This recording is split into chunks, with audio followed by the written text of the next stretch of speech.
Buenas noches, doctora Silvita.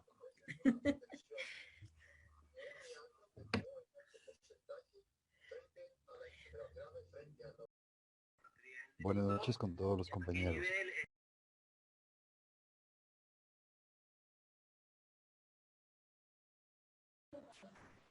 Hola, hola.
Buenas noches, estimados compañeros.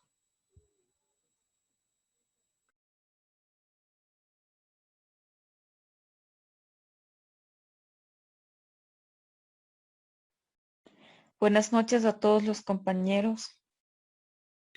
¿Cómo está, doctora? Buenas noches, bienvenida.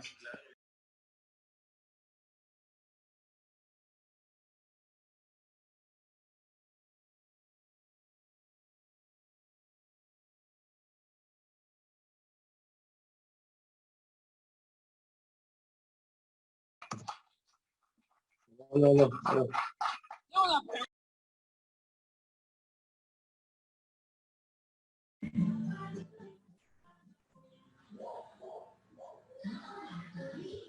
Buenas noches con todos los doctores.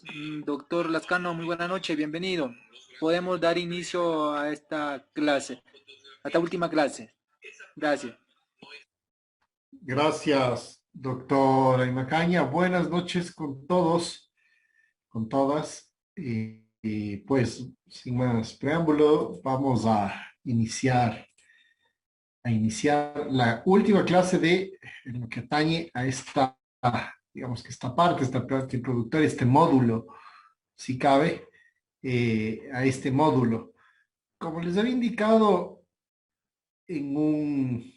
digamos, como les había indicado al principio del módulo, el tiempo es corto, así que vamos, digamos que abordando las distintas temáticas, si se quiere, con una profundidad no muy grande, pero sí vamos dando, digamos que vamos dando tratamiento a sus inquietudes, que eso sí es lo más importante, ¿no? Es decir, a los temas que a demanda suya resultan de interés. Ya. Bueno, vamos a empezar entonces con derecho sucesorio. El día de hoy correspondería a derecho sucesorio. Vamos a hablar un poco. Ayer ya se esbozaron algunas preguntas y pues ahora vamos a empezar con esto. Permítanme solamente universal. Perdón, permítanme un segundo.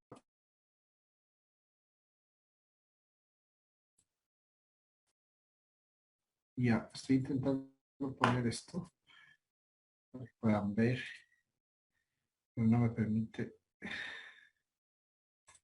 Ahí estamos, ya. Muy bien. Vamos, permíteme.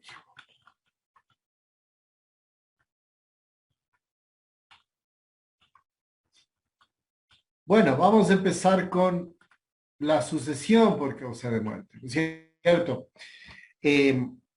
Quiero tratar, digamos que lo más básico y de ahí naturalmente saldrán las preguntas, las inquietudes que cada uno de ustedes tenga al respecto, ¿no es cierto? En este caso, el inicio de todo es justamente la sucesión por causa de muerte. Ahora, quiero hacer aquí una precisión muy importante y es que muchas veces yo encuentro que existe una confusión entre lo que es la sucesión por causa de muerte y el derecho real de herencia, que son dos, digamos, son dos instituciones diferentes, si bien ambas relacionadas con el fallecimiento, el deceso, la defunción de una persona, pues hacen referencia a dos dimensiones diferentes, ¿no? O sea, a dos aspectos diferentes de una misma dimensión, más bien, podríamos decir. Ciertamente, entonces, la sucesión por causa de muerte es un modo de adquirir el dominio, mientras que el derecho real de herencia es de eso mismo, es un derecho real, ¿sí? ¿Por qué la distinción? No nos olvidemos que en nuestro régimen jurídico tenemos claramente distinguido el título del modo, ¿no? Entonces, para efectos del título, la sucesión por causa de muerte es un auténtico título traslaticio de dominio, ¿sí? Que justifica, es la causa jurídica, ¿cierto? Para que una persona pueda reclamar para sí el derecho real de herencia, ¿sí? Entonces, no olvidemos, la sucesión por causa de muerte es el título jurídico, la causa jurídica, el motivo, ¿sí? Que da legitimidad para que el heredero acceda al derecho real de herencia. La herencia es un derecho real, bueno, en ese sentido, ¿no es cierto? Los derechos reales, ya lo habíamos dicho, me parece en alguna de estas clases, son aquellos por los cuales o que tiene una persona con respecto de las cosas sin respecto de otras personas, ¿no es cierto? Es decir, es la vinculación objetiva que tiene una persona con las cosas, ¿sí? Oponibles erga omnes, ¿no es cierto? Entre otras características, ¿sí? Pero, en ese sentido, el derecho real de herencia es una suerte, ¿no es cierto?, de dominio que se ejerce sobre un patrimonio que proviene de la sucesión por causa de muerte. esta precisión es importante porque muchas veces nos referimos a la sucesión por causa de muerte o al derecho real de herencia como lo mismo cuando no son lo mismo, ¿no? Entonces, en ese sentido, la ley hace idónea, ¿no es cierto? La muerte, la causa de muerte hace idónea para que una persona adquiera el dominio de los bienes. ¿Pero de qué bienes? Pues del derecho real de herencia, es decir, esta descripción universal, una universalidad de derecho, una patrimonialidad distinta del patrimonio personal que se integra a la persona y del cual la persona puede oponer frente a terceros por su calidad de heredero. ¿Sí? Entonces, para que se perfeccione la sucesión por causa de muerte, pues debe existir, ¿no es cierto?, el fallecimiento de una persona, debe existir sucesores en el derecho y debe existir un título, ¿no es cierto? A su vez, ¿no es cierto?, este título, ¿cuál es el título por el cual se perfecciona la sucesión por causa de muerte? Pues el testamento o la ley. ¿Ya? Bien. Entonces, la sucesión por causa de muerte, ¿no es cierto?, genera una transmisión. No se olviden que habíamos distinguido en la primera clase: transferencia, acto entre vivos, transmisión por causa de muerte, ¿cierto? Entonces, hay una transmisión universal de activos y pasivos, ¿sí?, que se ocasiona por efectos de la muerte, ¿sí? Y esta transmisión que ocurre a los herederos está estrechamente vinculado con el parentesco.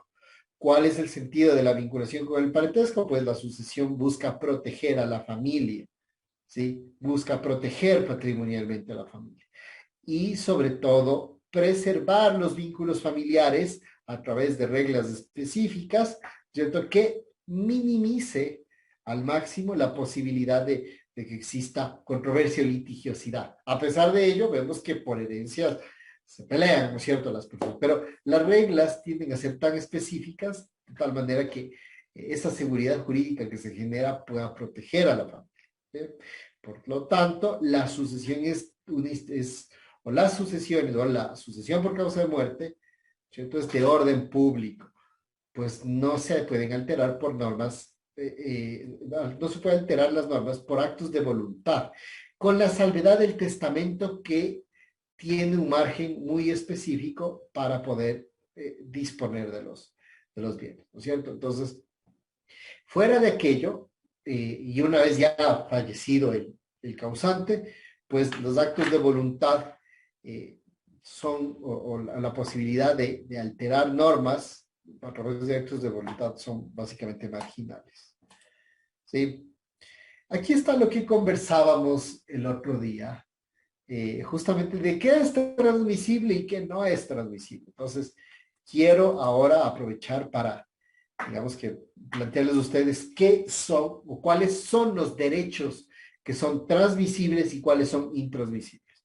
Son transmisibles, ¿sí? Es decir, si ocurre, ¿no es cierto?, esta transmisión universal hacia los herederos. En primer lugar, las servidumbres, ¿sí? Las servidumbres son transmisibles, es decir, fallece el causante, el heredero está obligado a soportar una servidumbre, ¿sí? No se extingue por el fallecimiento. Las servidumbres son aquellas cargas u obligaciones propter rem, ¿no?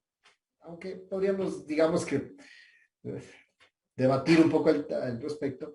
Son obligaciones propter rem. Estas obligaciones propter rem son aquellas que van acompañando a la cosa, ciertamente. Es decir, indistintamente de quién es el dueño, acompañan y graban a la cosa. Entonces, la servidumbre es de aquellas obligaciones propter rem, ¿no? Por otro lado, la prenda y la hipoteca, tanto en su calidad de acreedor hipotecario como deudor hipotecario o prendario, es transmisible, ¿no? La doble calidad de acreedor como la calidad de deudor, ¿sí? Son transmisibles. ¿Qué más es transmisible por causa de muerte? Es decir, pasa a los herederos.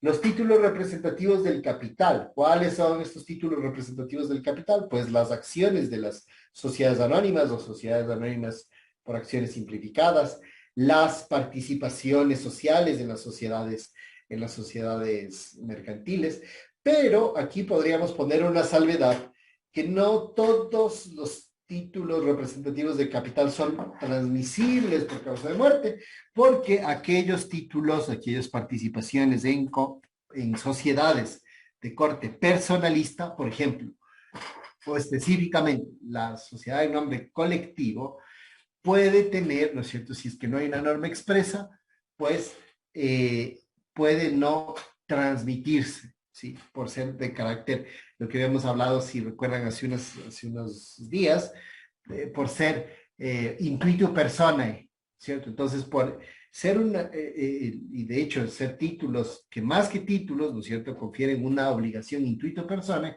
podrían no ser transmisibles. Pero todo el resto de sociedades mercantiles, sobre todo aquellas de corte capitalista, sociedad anónima, la SAS, la compañía de responsabilidad limitada, la comandita por acciones, son transmisibles, es decir, los herederos lo reciben, ¿cierto? Son transmisibles derechos condicionales.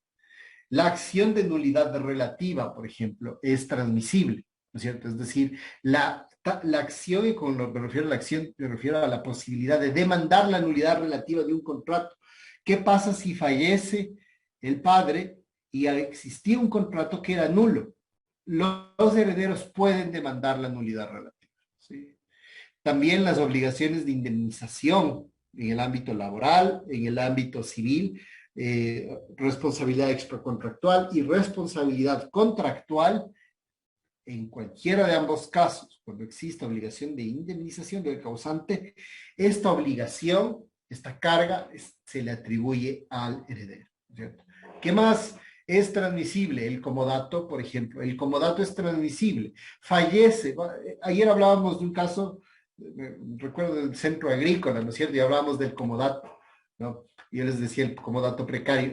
La interesante del comodato es que si fallece el comodatario, puede recibir este comodato si es que no está sometido a plazo o estamos dentro del plazo, ¿no es cierto? Se le transmite a los herederos y la obligación de observar el comodato también, ¿sí?, se transmite. Es transmisible la acción por daño moral. Vamos a suponer que el causante, estando vivo, genera un detrimento psíquico o detrimento al proyecto de vida a otra persona, y genera daño, ¿no es cierto? Daño espiritual, que es daño psíquico, daño espiritual, ¿sí? O viceversa, se le genera al causante un daño moral, pues en ambos casos, tanto como actor como demandado, es transmisible esta acción. Esta acción sí puede ser iniciada. No me refiero que durante el transcurso del proceso se subroguen, no, me refiero a que puede ser iniciada desde cero y están legitimados activamente para promover la acción de daño moral y para contestar, evidentemente, los herederos, ¿no? Porque se transmite. Los derechos de autor son transmisibles, ¿sí? No solo los derechos de autor, sino también en general, los derechos provenientes de la propiedad industrial, signos distintivos, obtenciones vegetales, para enumerar algunos. El derecho a acceder a los fondos de reserva del causante también es transmisible. Las indemnizaciones laborales son transmisibles. A las indemnizaciones laborales a las que tenía derecho el causante son transmisibles. La pensión jubilar, ojo, la pensión jubilar patronal durante un año, y esto solamente cuando ocurra o se haya establecido el método de pago amortizado, ¿no? Es decir, no el fondo global, sino el pago amortizado, ¿sí? También se transmiten las obligaciones del empleador. Si fallece el empleador, los herederos asumen estas obligaciones. De igual manera, la cesantía. Ahora, ¿qué es intransmisible? Es decir, los herederos no se vuelve parte, ¿no es cierto? Aunque, bueno, estamos excluyendo la posibilidad de repudiar, la posibilidad de la indignidad y la posibilidad de la incapacidad absoluta o relativa para heredar. Estamos excluyendo esos casos, estamos hablando en general, de manera intrínseca, qué derechos no se pueden transmitir, ¿sí? Entonces, Por ejemplo, el derecho de pedir alimentos, ¿no? La acción de demandar alimentos es intransmisible, ¿sí? Es intransmisible. El derecho de accionar por alimentos no se transmite. Y podríamos decir, bueno, el caso del hijo, ¿no es cierto?, que no ha demandado alimentos, pero que fallece, ¿no es cierto? Y eso se justifica porque la madre, que es la sucesora, porque evidentemente no tendrá descendencia, podría tener, ¿no? Pues es que, por ejemplo, se produce un caso de embarazo adolescente, ¿no? Pero bueno, sacando ese, y aún así, tampoco es transmisible.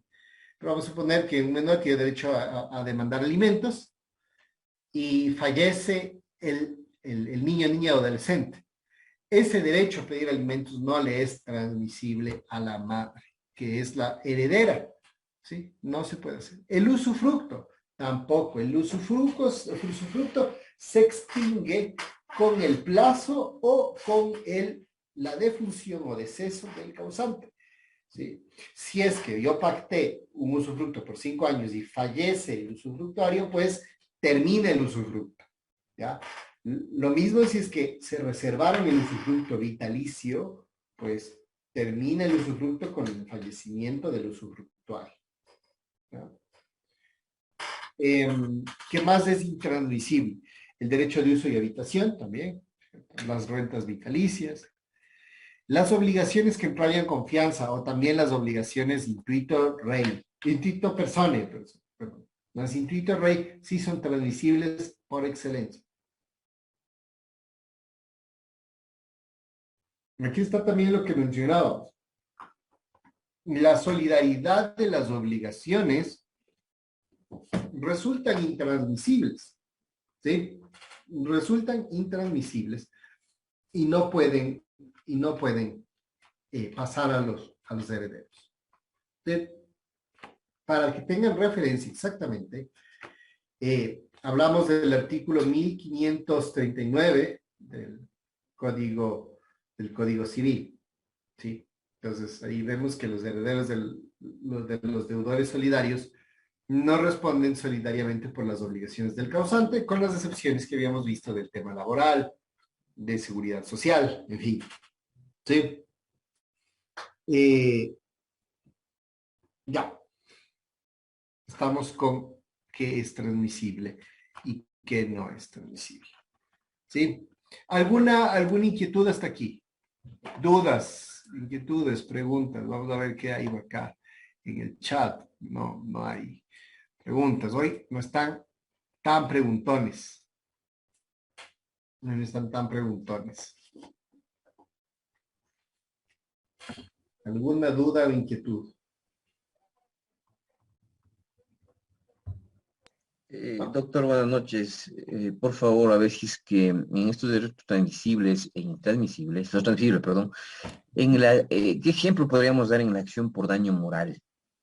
Ya, la acción por daño moral. Por ejemplo, ya, algo sencillo.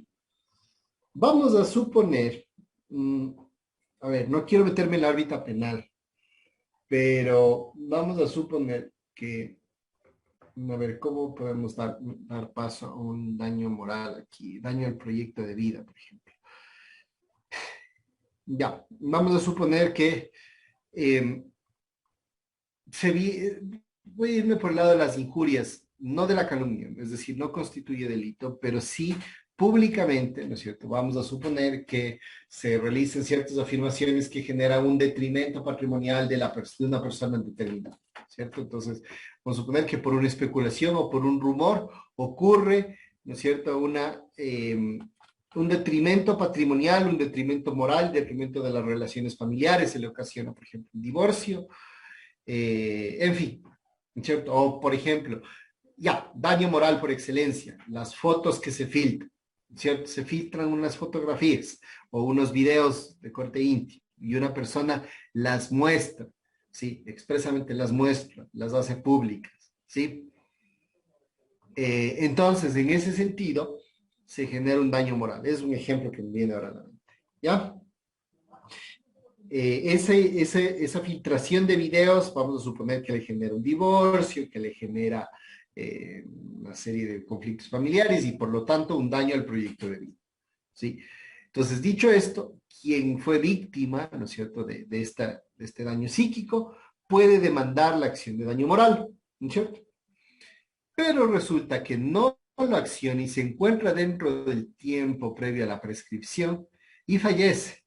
La pregunta es, ¿los herederos podrán iniciar la acción de daño moral? Pues sí, sí pueden iniciar a nombre del causante. Ya no el causante ya no puede hacerlo.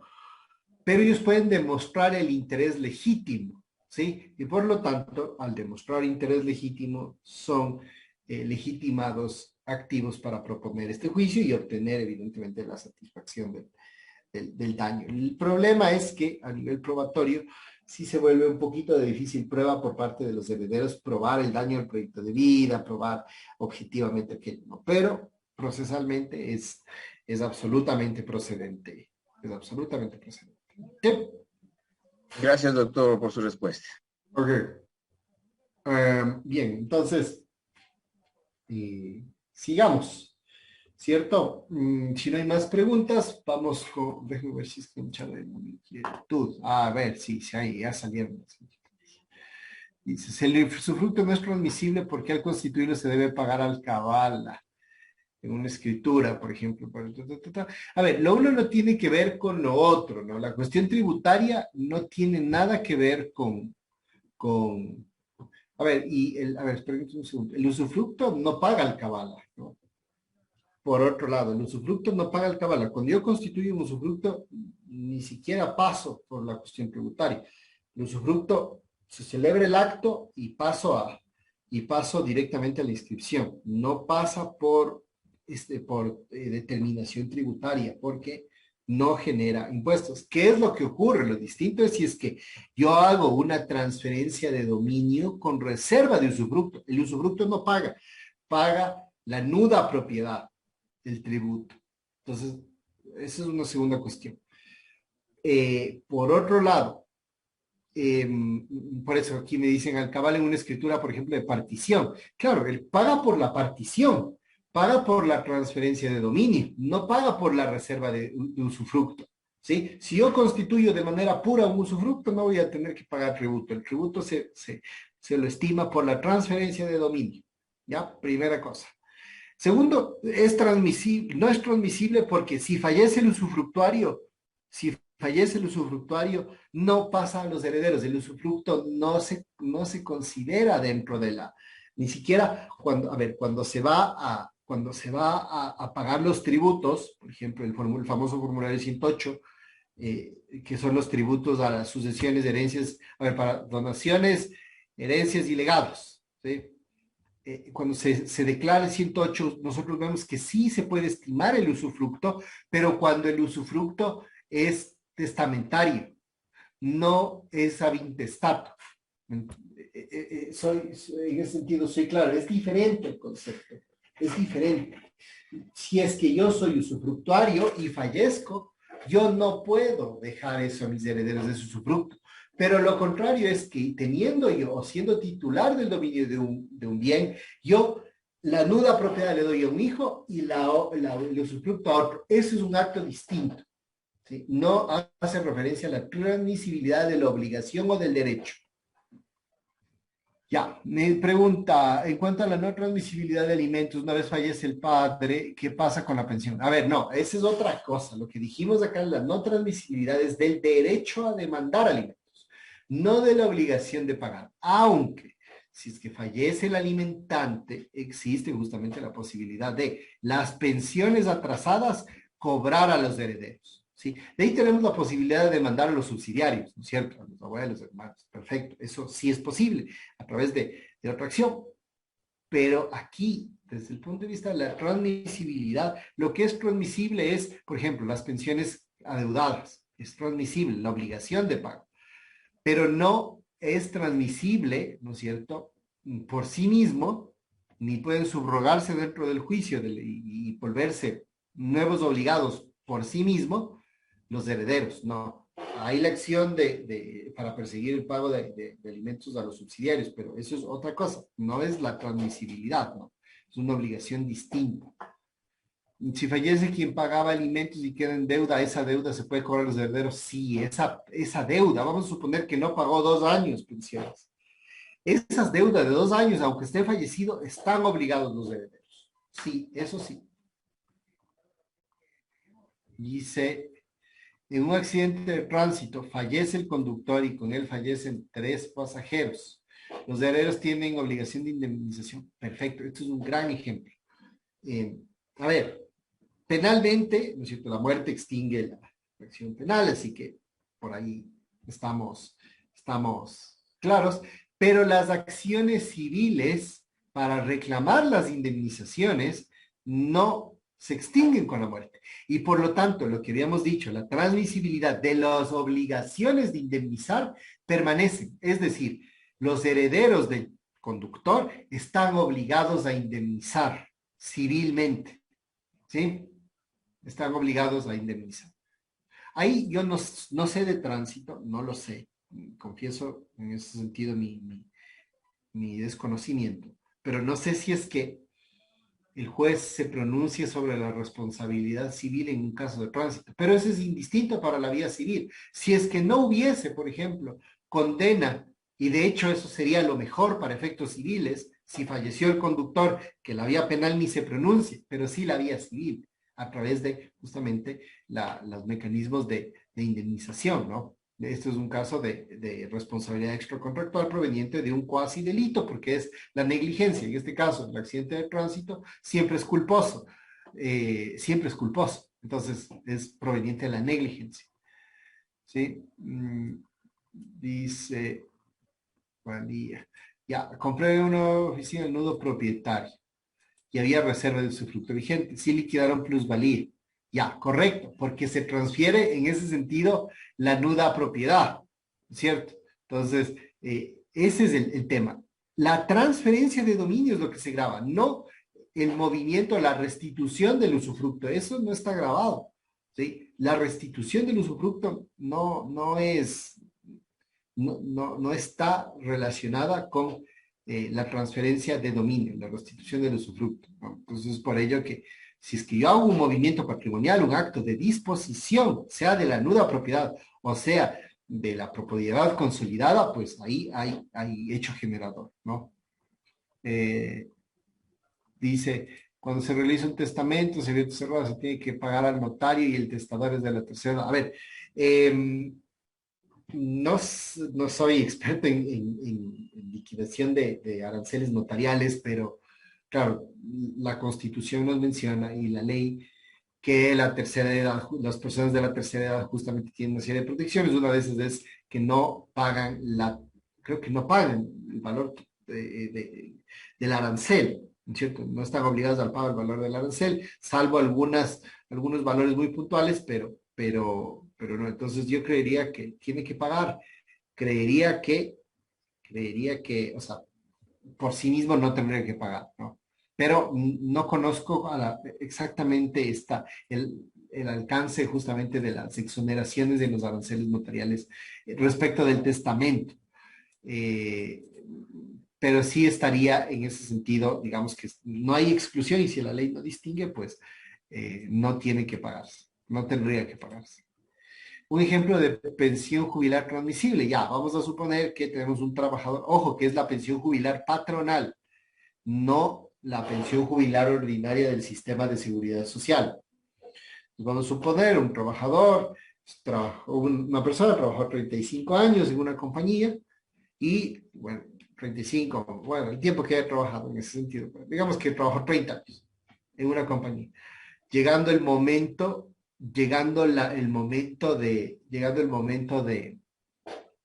jubilarse, ¿no es cierto? La jubilación patronal como una prestación laboral bilateral entre el empleador y el trabajador, ¿no es cierto? Como una retribución por todos los años de trabajo, se pueden estimar de dos maneras, una por un fondo global, ¿sí? Es decir, yo calculo un valor íntegro y le entrego todo ese valor sin que o extinguiéndose ese momento, digamos que la obligación de pagar la pensión jubilar, o la otra es un valor amortizado en el tiempo, es decir, que cada un periodo mensual, por ejemplo, yo voy pagando un valor que se produce de un cálculo que está previsto en la ley misma, ¿cierto? Entonces yo le voy pagando todos los meses ese valor hasta que fallezca, ¿cierto? Este segundo caso es el ejemplo que estoy poniendo. Entonces todos los meses yo le voy pagando, por ejemplo, $50, $100. ¿Sí? Le voy pagando $50, $100, ¿no es cierto? Todos los meses, pero fallece. Si es que fallece y está en este sistema de cálculo de pensión amortizada, tienen los herederos derecho a reclamar esa pensión jubilar hasta por un año después de la muerte. ¿Sí? Pueden pedir al empleador que le siga pagando hasta un año después.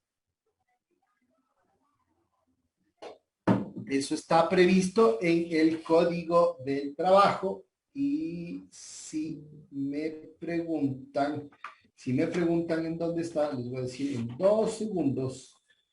¿Dónde está? Por aquí, lo tenía anotado justamente. En un segundo. Permíteme un segundo. A ver, es transmisible. Permítame, ya lo tengo.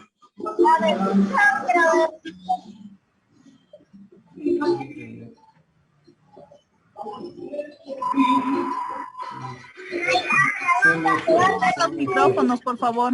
¿Perdón? A ver, vamos a dar base legal. Permítanme silenciarles un poquito a todos para que se abra un micrófono. Ya, a ver, cuando me preguntaron del daño moral, ¿cuál es la base legal para que los sucesores puedan demandar? Es el artículo 2233. ¿Sí? Si el hecho ilícito que origina el daño moral produjo la muerte de la víctima, bueno, no solo eso, en general todo daño moral, podrán intentar la acción por daño moral sus derechohabientes, ¿sí? Ahora, sobre el tema, aquí está, ¿dónde está el tema de la pensión jubilar? Artículo 217 del Código de Trabajo. Si falleciera un trabajador que se halla en goce de pensión jubilar, sus herederos tendrán derecho a recibir durante un año una pensión igual a la que percibía el causante. ¿Sí? Entonces, ahí está la obligación de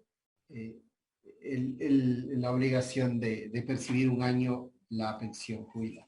¿Sí? Doctor, buenas noches. Y adelante, buenas noches. Una consulta. Yo laboro en un gobierno autónomo descentralizado de Ventana y allí se presentó un caso sui generis. Habían unos compañeros que los jubilaron y estaban recibiendo su pensión mensual jubilar.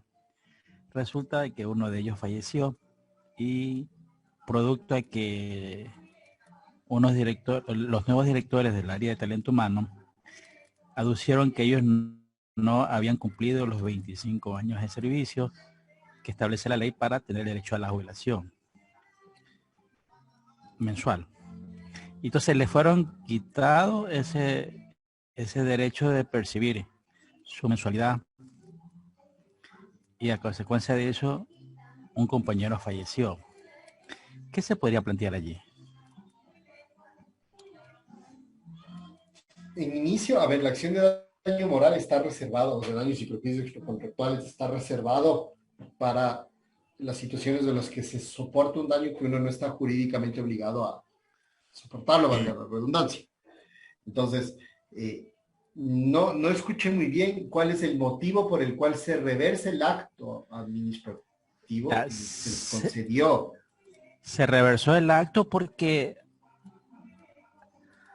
aducieron que ellos no habían cumplido los 25 años de servicio porque cuantificaron los aportes de la historia laboral del seguro. Pero aquí hay algo muy importante.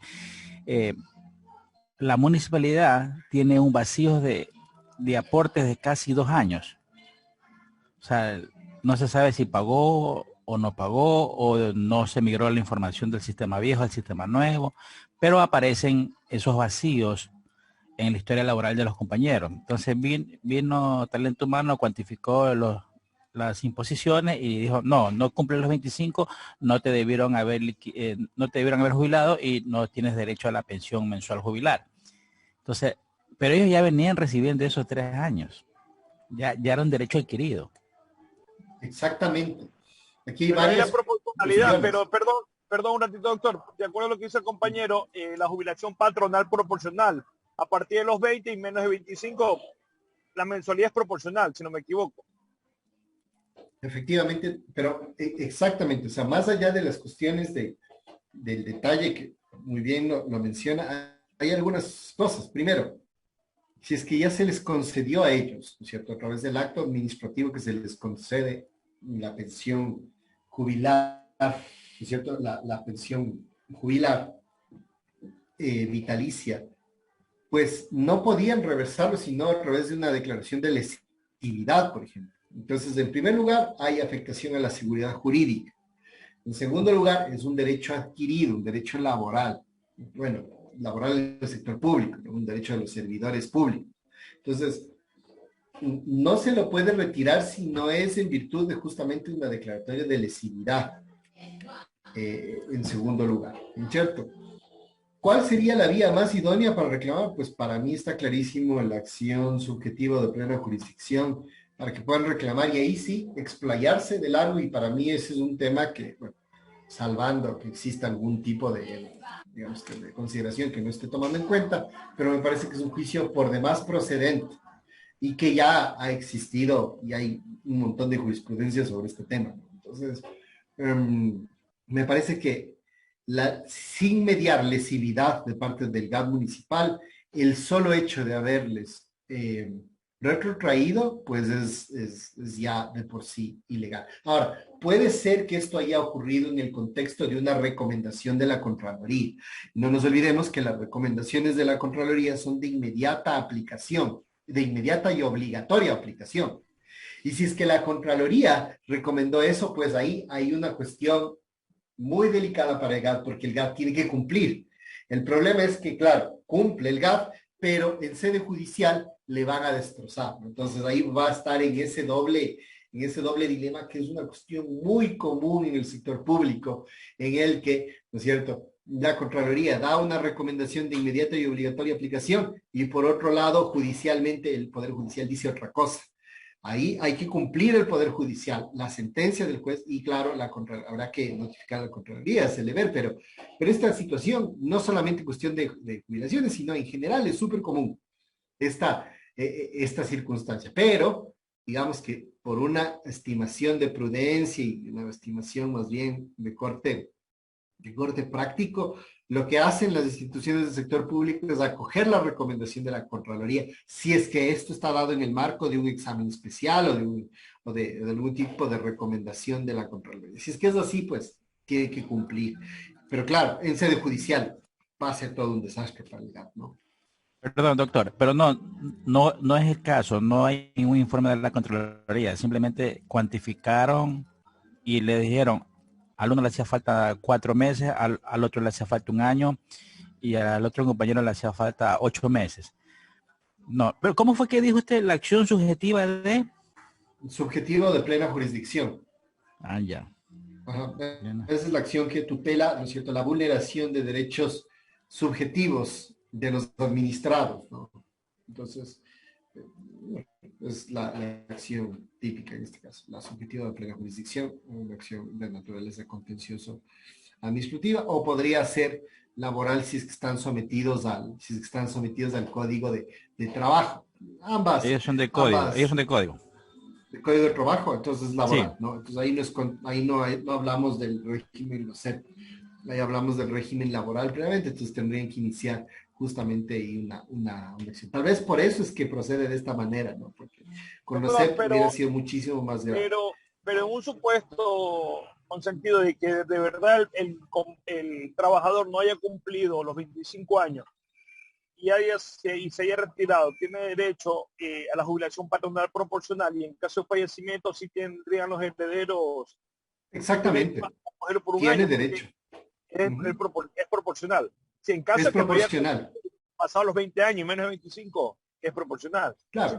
Derecho igual lo que busca la ley en ese sentido es evitar el despido estratégico, ¿no? Es decir, ya cumple, ya pasa los 20 años, yo le despido para evitarme el pago de la jubilación patronal, pero protege el despido estratégico, la legislación laboral, y es correcto que José Manuel procede el cálculo proporcional, ¿no? Para eso se supone que tienen la obligación de realizar los estudios actuariales, sea el GAT municipal o sean las empresas, tienen que hacer esto obligatoriamente, estudios actuariales, porque esto se refleja en la contabilidad, entonces hay deducciones y todo, entonces inclusive a nivel tributario, porque las compañías no es que llega el momento de la jubilación y dice, ya, toma, te pago, no, tienen que provisionar previamente, en los años anteriores tienen que empezar a provisionar la antigüedad de los trabajadores, ¿no?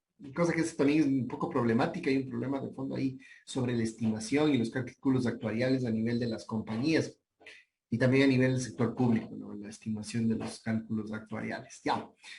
Me preguntan, uy, hay bastantes preguntas se acumularon. ¿Cuál es la vía de cobro para estas pensiones dentro del mismo proceso? Vamos a suponer, dentro del mismo proceso de alimentos o es de un nuevo proceso. Vamos a suponer que fallece el alimentante con 2 años de pensiones adeudadas. Lo que se tiene que hacer es citar a los herederos, como menciona el COGEP, ¿sí? Citar a los herederos dentro del mismo proceso por la prensa. No nos olvidemos que además esto también se reformó, las situaciones se reformaron con la última reforma del COGEP, ¿no?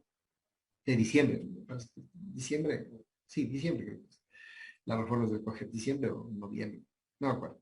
Me disculpan si no me acuerdo exactamente el mes de las reformas del COGEP, pero son recientes, ¿no es cierto? Las reformas del COGEP del año pasado, finales del 2020, y, pero bueno, indistintamente de eso, lo que tenemos que hacer es citar dentro del mismo proceso de alimentos a los herederos, ¿sí? A través de la prensa, porque hablamos que a los conocidos se los cita en su domicilio y a los presuntos y desconocidos se los cita por la prensa, ¿no es cierto? Dentro del mismo proceso para que estos respondan por estas obligaciones pendientes. Claro, ya no existe la obligación jurídica, pero sí de las pensiones adeudadas dentro del mismo proceso, no en uno nuevo. ¿Sí? No en uno nuevo. Por eso son sucesores en el derecho. Sucesores además a nivel procesal, ¿sí? Porque tienen la obligación de sentarse y responder por las obligaciones del causante. Si fallece el actor en un juicio de prescripción adquisitiva de dominio, por más de 40 años, la posesión se transmite a los herederos. La posesión por jurisprudencia y por disposición expresa del código, sí se acumula, ¿sí? Lo que es importante es considerar que el heredero tiene que ejercer una posesión y tiene que acumularla, ¿sí? Es decir, vamos a suponer que el causante estaba en posesión de un terreno, pero el heredero no estaba viviendo ahí con él, ¿no es cierto? Si es que hay una interrupción de esa posesión, no le aprovecha y no se acumula. Pero si es que fallece, vamos a suponer, y viene inmediatamente, ¿no es cierto? Y de manera natural existe una continuidad en la posesión por parte del heredero, se acumula. ¿Sí? No se olviden que la posesión es un hecho que genera derechos. ¿Sí? La posesión en sí misma no es transmisible, pero sí acumula el tiempo si es que yo puedo demostrar esta continuidad. Entonces, para efectos jurídicos, no nos olvidemos que la posesión, por ejemplo, no se puede vender, ¿sí? No se puede vender, no se puede transmitir, no se puede heredar. Yo no puedo poner en un testamento a mi hijo le heredo la posesión. No lo puedo hacer. Es muy común en el país encontrarnos promesa de compra-venta de derechos posesorios o venta de derechos posesorios. Es súper común. La jurisprudencia dice, ese acto es inútil. La posesión es un hecho, ¿sí? Por lo tanto, no se puede vender la posesión. No se puede prometer vender la misma. No se puede establecer como una obligación testamentaria, ni puede transmitirse por causa de muerte, pero sí se puede acumular en el tiempo. Entonces, el heredero tendrá que demostrar que este hecho, que es la posesión, ha sido continuada por él. ¿Sí? Es por eso que si muere el actor, tiene legitimación activa para presentarse quien demuestre ser o continuar con la posesión. Entonces, no se le priva al heredero, pero no entra como heredero, sino como una persona que ha acumulado posesión y que sí, tiene una condición, ¿no es cierto? Una condición de heredero, valga la redundancia, con respecto del actor.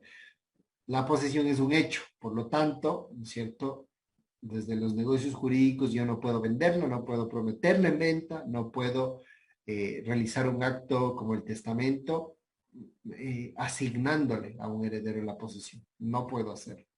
Pero sí me legitima para tomar el lugar, ¿no es cierto? Y acumular el tiempo de la posesión. ¿Sí?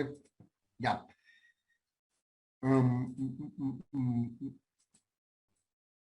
Vamos a seguir viendo.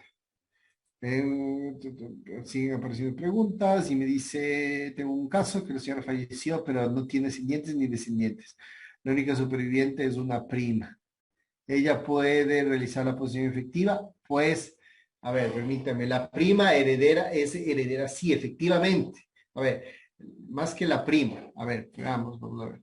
¿Tiene ascendientes ni descendientes? Ascendientes tiene la hermana, ¿no es cierto? No, a ver, la prima no entraría. La prima no entra, ¿sí? Porque la prima es la hija del tío, ¿no es cierto? Y en ese sentido, no entraría. Entraría, por ejemplo, si fueran los sobrinos. Llega hasta los sobrinos, ¿sí? La sucesión. Llega hasta los sobrinos. Cuando concurren los sobrinos, ya inclusive entra el Estado como un sobrino preferido, pero no llega a ese nivel. Es decir, subiendo, vamos al ascendiente, ¿no es cierto? El ascendiente inmediato es el padre, ¿sí? Y el padre, ¿no es cierto? Del padre ¿no es cierto? Por estirpes baja a los hermanos. Entonces son, digamos que el padre, si es que no hay padre, pasa a los hermanos de la causante o el causante, y si es que no están los hermanos, pasa a los sobrinos, pero no pasa a la prima. No está en los órdenes de sucesión, ni es asignatario forzoso, no es legitimario, no puede realizar la posesión efectiva, no está en el orden de sucesión. Entonces, por ahí no va. Más bien, claro, si sobrevive la prima, no tiene posibilidad de acceder. Nos aclaran que tercera edad no paga al otorgar testamento. En realidad, claro, ya nos aclaran lo que decíamos, la tercera edad no paga actos notariales, ¿no? Pero tal vez por ahí hay algún tipo de estimación que se hace, pero no paga como tal el arancel, ¿no? Se confirma lo que hemos mencionado. Gracias por la aclaración. Efectivamente, la ley no distingue, así que no deberían pagar. Si una servidora pública fallece antes de hacer los papeles de jubilación, cuando ya cumplió el orden de servicio, ya. Perfecto, está devengado. Entonces, ¿tendrían derecho a solicitar un año de jubilación los herederos? Sí tendrían derecho.